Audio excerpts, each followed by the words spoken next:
ajẹ́pọ̀ ṣetán tó dèwúrẹ́ jẹ́lẹ́jẹ́lẹ́ ṣetán tó dàgùn tán jẹmọ̀jẹmọ̀ ní mo wí bẹ̀ fún. Na too dey focus still dey reduce this gun wey you dey carry like say this thing.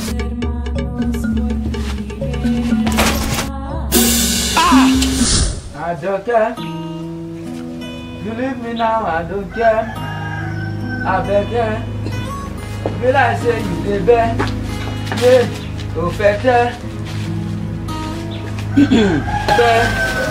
Ofete. Oga, you dey make noise. You dey make noise. No be our agreement be this. Yes, no be our agreement be this at all. Anybody make the loudest noise. So no come here, come dey shout at all. Teacher, I go come here, come dey dance, say you come. I'm waiting. Money where you dey owe me, you pay me. Now so you come here last time, I do work for you. You say you dey come back. You no later come give me my money. Now you come here, they do like idiot. Hello, it's you. You dey pay your salary. This idiot dey pay you. Yes. So you fit pay security salary. Me I dey secure you spiritually. You no fit pay my own. The brain is doing overacting. No wahala. Now why I no like to dey help again? No wahala, sha. Okay, wetin you come here for? See, Baba, let's forget about that one. Let's put it aside. See, I'm here for serious case. Come and stay here. Hello, come off it, Ija. Who you walk on the use case, bobo? If na brief case, we'll talk about them. Any other case, if na technical case for your case, I know they do that nonsense again. I know if you die for on top person case again. For any other case, I know they hear. If no be brief case, You see, if you can do this for me, all the money that I've owed you before, I'm ready to pay. You see, I'm looking for something expensive. You see, imagine I left my gold on the table before I slept yesterday. You lock Paul. I wake up this morning, I can't find it anymore. Like malam. You lock Paul. You see, that is why I came here with my security. Come off it, Ija. Come off it. Wait till you take me for sure. That's how you go dey lie. That's how you go dey lie. You don't tell lie to your hobby. Lie, can't tell your best friend. If you dey there say, hey, lie, now you. Lie Muhammad, now you dey craze. Now so you come here the last time say you lost something. Now every time you dey lost something. Now every time you dey lost something. You too dey lie. Do like this. Do like this. Do like this. Clean the lie wey dey your mouth. Oh, clean the lie wey dey your mouth. You be idiot. Now every time you go come here come dey lie for me. You don't get money, you broke. You don't get any money. Which one be you? Every day you left gold. Okay, what you want me to do for you? What you want me to do for you? Okay. I want you to show me that person. You see my guy here? I want to see that person clearly face to face so that my guy can kill the person direct from here. Well, if not that one, I go fit do that one. After all, you know, say I love to do wickedness. Now, what I enjoy to do without wickedness. I love doing wickedness. I love you for that. I love you for that. I love you for that. I'll help you. So that, face here.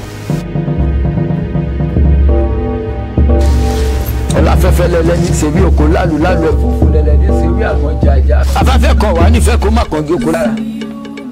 Àti tó bá balẹ̀ kó tó padà sẹ́nu mọ́. Any idiot wey steal this idiot gold cause na idiot first dey steal this kind idiot thing. Any idiot wey steal im gold, I wan make I appear for here now. Make you idiot shoot am. Osanova. Baba! Osanova. Hey, which kind of nonsense be this? Now me be this now. Osanova. Hey, wait. Hey, there is something somewhere. Something is wrong somewhere. So calm down. Because now when they want me, which kind of nonsense is this one now? Now, brother, do about it. You know, Tawa Kali to Protosombo. Calm down. Make I try the second time. Elder, Koburu.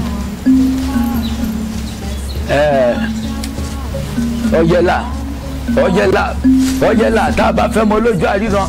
Yìí tá a bá fẹ́ báyìí lọ́ọ́ báyìí wò. Na the true person àwọn méjì kiri. Ẹ má lọ fire pé bí kẹ má lọ má folòlò fọ́wọ́. Àwọn sian mo na carry the real person come out now. See, Baba, I cannot afford this anymore. More na wait. I will kill him. I will kill him. Kill him. It's like your brain is doing overacting. This man now, Barao. Let me kill him. Now your papa be Barao. Don't show you 50-50 be not late. if you shoot this gun before your generation know that come a bastard. It's like your brain is doing overwriting. Timba wa gbaju for ọpọlọ orí set ni wetin dey do this one. Una calm down. Because which kind nonsense be this one? Una come dey use me dey play tinko. Una come dey use me dey play this thing na dey carry me handicap. Which kind nonsense be this one na?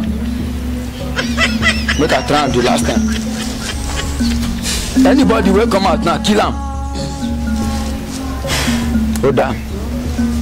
Ẹlẹ́kẹta ni mo fẹ́ pè báyìí tí n bá ti wá pè ẹlẹ́kẹta tí wọ wèrè ìbá tún jáde tó lọ ń gbábọ̀ mi wọ̀ tó lọ ń jáde ajẹ́pọ̀ ṣetán tó dèwú rẹ̀ jẹ́lẹ̀jẹ́lẹ̀ ṣetán tó dàgùn tán jẹmọ̀jẹmọ̀ ẹ̀mí mo wí bẹ̀ fún. Una too dey focus still dey reduce this gun wey you dey carry like say this thing.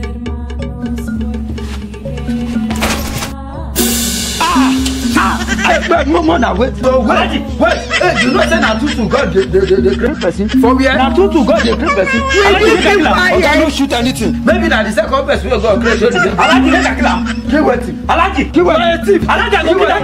Kuku. Alaji. Kill Alaji make a kill. Maybe na the second person wey God create. Alaji make a kill. Kill wetin? Alaji make a kill.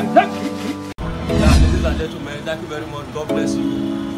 Subscribe to M-Star Comedy TV on YouTube to get more entertaining and more comedy videos. Thank you very much. Subscribe to M-Star Comedy on YouTube to get daily entertainment videos. Thank you very much.